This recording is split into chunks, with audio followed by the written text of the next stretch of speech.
Hata mimi najiuliza maswali hayo ambayo hata unajiuliza. Ila uwezi amini mpaka muda sijapata jibu kabisa. Kikubwa tumachie Mungu shemeji.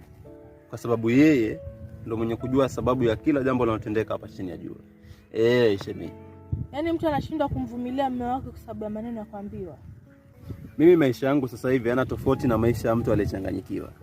Kama chizi tu vile. So siogopi kuishi na wala siogopi chochote kile. Kuna haya maneno ambayo kila siku yanarudiwa katika vitabu vyetu vitakatifu.